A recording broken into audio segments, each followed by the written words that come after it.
Buenos días con todos, estimados estudiantes. Tomen asiento y por favor guarden absoluto silencio, porque la clase de hoy marca una diferencia fundamental entre la vida y la muerte en cuestión de segundos. Hoy iniciamos el contenido 2 de la unidad 4 y vamos a abordar el tema que estadísticamente salvará más vidas en su carrera que cualquier otra intervención compleja que aprendan: el control de hemorragias exsanguinantes. Quiero que se quiten de la cabeza esa imagen cinematográfica del paramédico corriendo con una camilla o poniendo un tubo en la garganta como primera acción heroica. En la realidad de la calle, en ese asfalto caliente de la vía perimetral, en Guayaquil o en los caminos de tierra de la Amazonía, lo que mata primero no es la falta de aire, es la pérdida de sangre. La sangre es el combustible de la vida, y si el tanque se vacía, el motor se apaga. No importa cuánto oxígeno le metan al carburador. Para entender la magnitud de esto, debemos hablar de historia y de cómo la guerra ha moldeado la medicina civil. Durante años, en las escuelas de conducción y en los cursos de primeros auxilios básicos aquí en Ecuador, se enseñaba el ABC: aérea, respiración, circulación. Nos decían que primero aseguráramos la vía aérea, pero la evidencia, escrita con la sangre de miles de soldados y víctimas civiles, nos dio una bofetada de realidad. Si una persona tiene una ruptura de la arteria femoral por un disparo o un corte con una amoladora, puede perder toda su volemia efectiva en menos de 3 minutos. 3 minutos. Ustedes saben que, en el mejor de los casos, una ambulancia en hora pico en Quito tarda 10 o 15 minutos en llegar. Si nadie paró ese sangrado antes, o si ustedes llegan y se ponen a ver si respira mientras la sangre sigue saliendo a chorros, ese paciente está muerto. Por eso, el paradigma cambió. Ahora hablamos de marzo, y la M inicial, la M gigante y roja, significa hemorragia masiva. Antes de decir hola, antes de poner el collarín, si ven sangre arterial rutilante y pulsátil, su única misión en la vida es pararla. Entremos en materia con la herramienta más estigmatizada y a la vez más salvadora de nuestra profesión: el torniquete. ¿Cuántas veces habrán escuchado a sus abuelos o incluso a médicos de la vieja escuela decir: no pongas un torniquete porque le vas a causar gangrena y le van a cortar la pierna? Eso, señores, es un mito obsoleto que ha costado vidas. La evidencia científica actual, respaldada por el Colegio Americano de Cirujanos y el Comité del PHTLS, nos dice que un torniquete bien puesto, comercial y certificado, puede estar colocado hasta 2 horas sin causar daño neuromuscular permanente. Y seamos honestos, en Ecuador rara vez estamos a más de 2 horas de un centro quirúrgico, salvo en situaciones muy específicas de la selva profunda o alta montaña. Así que pierdan el miedo al torniquete y ténganle miedo a la exsanguinación. Pero no cualquier cosa es un torniquete. He visto en la calle gente tratando de parar un sangrado con un pasador de zapato, con un cable de cargador de celular o con el cinturón de cuero del pantalón. Eso no sirve. Eso solo causa efecto venoso, es decir, aprieta un poco, deja que la sangre entre por la arteria, pero no deja que salga por la vena, haciendo que la herida sangre más. Un torniquete efectivo debe ser de banda ancha, mínimo 4 o 5 centímetros, y tener un sistema de molinete, una palanca que nos permita hacer una fuerza mecánica superior a la de nuestras manos para ocluir la arteria contra el hueso.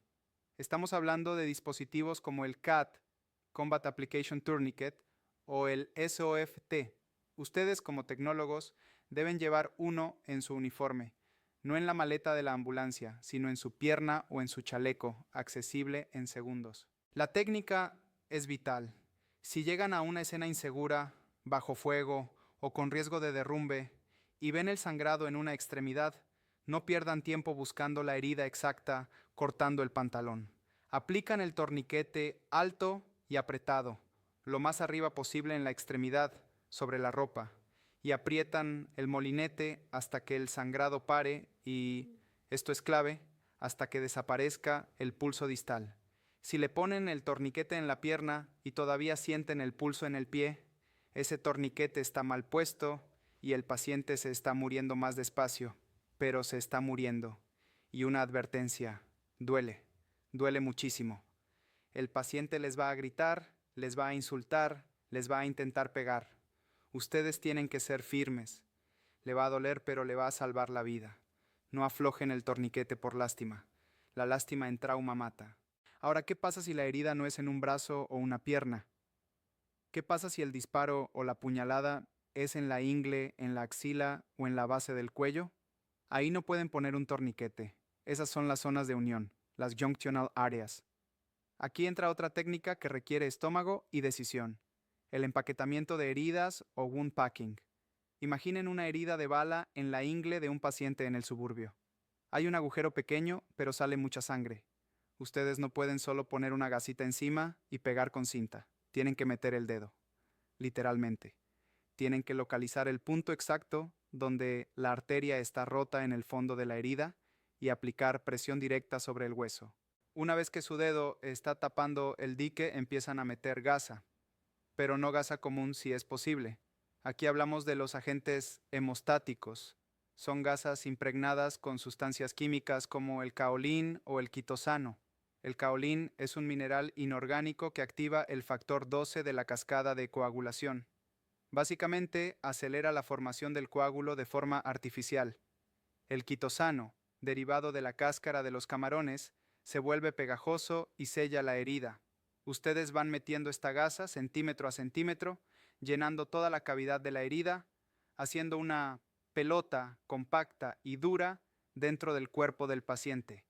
Y una vez que está lleno, aplican presión manual fortísima durante al menos 3 minutos si es gasa hemostática o 10 minutos si es gasa común. 10 minutos es una eternidad en una emergencia, pero si sueltan antes, la presión arterial va a empujar el tapón que crearon y volverá a sangrar. Quiero relacionar esto con algo que vemos mucho en nuestro país: los accidentes de moto. El motociclista que se cae y se desliza contra el guardarraíl. A veces sufren amputaciones traumáticas o lesiones por abulsión masiva. En esos casos, el shock es casi instantáneo. Ustedes llegan y ven al paciente pálido, diaforético, con esa mirada de los 1000 metros, mirando a la nada. Ese paciente ya perdió 1 litro o 1,5 litros de sangre. Si ustedes llegan y se ponen a tomar la presión arterial primero, están cometiendo negligencia. La presión arterial no se trata con el tensiómetro, se trata cerrando el grifo. Torniquete inmediato. Si es necesario, 2 torniquetes, uno al lado del otro. Si el muslo es muy grueso y el primero no cortó el pulso. También debemos hablar de la hipotermia, que aunque es la H de March, empieza a gestionarse desde el control de la hemorragia. La sangre lleva calor. Si pierdes sangre, pierdes temperatura. Y si te enfrías, tu sangre no coagula. Es un círculo vicioso maldito. En la sierra, en una noche fría en la Panamericana, un paciente sangrando tirado en el asfalto entra en hipotermia en minutos. Al momento que cortan la ropa para buscar heridas, deben tener lista la manta térmica. No pueden dejar al paciente expuesto. Trauma desnudo es trauma diagnosticado. Sí, pero trauma frío es trauma muerto. Hay situaciones especiales, como el empalamiento. Un obrero de la construcción cae sobre una varilla de hierro. No sacamos el objeto, eso lo saben. Pero a veces el sangrado es alrededor del objeto. Ahí aplicamos presión directa o empaquetamos alrededor del objeto, estabilizándolo. Nunca retiren un objeto penetrante en la escena a menos que obstruya la vía aérea o impida la RCP, porque el objeto mismo puede estar haciendo de tapón. Y un punto legal importante en Ecuador: ustedes van a trabajar con la Policía Nacional en escenas de violencia. A veces, la escena es una escena del crimen. La policía querrá preservar la evidencia. Ustedes querrán cortar la ropa para ver las heridas. La prioridad es la vida. Corten la ropa, pero intenten no cortar a través de los agujeros de bala o de las puñaladas, porque eso altera el análisis balístico o forense. Corten por las costuras si es posible. Pero si tienen que elegir entre la evidencia y la vida del paciente, la vida gana siempre. Expliquen eso con firmeza y profesionalismo. Finalmente, en esta primera parte, quiero que piensen en la bioseguridad. La sangre es un fluido de alto riesgo. VIH, hepatitis B y C.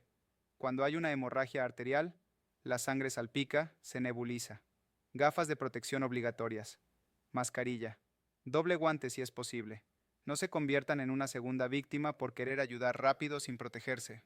Resumiendo la parte mecánica: seguridad de la escena, identificar sangrado masivo, march, extremidades, torniquete alto y apretado hasta que pare el sangrado y el pulso distal, zonas de unión, ingle, axila, cuello, empaquetamiento de herida, wound packing, con hemostáticos y presión directa sostenida.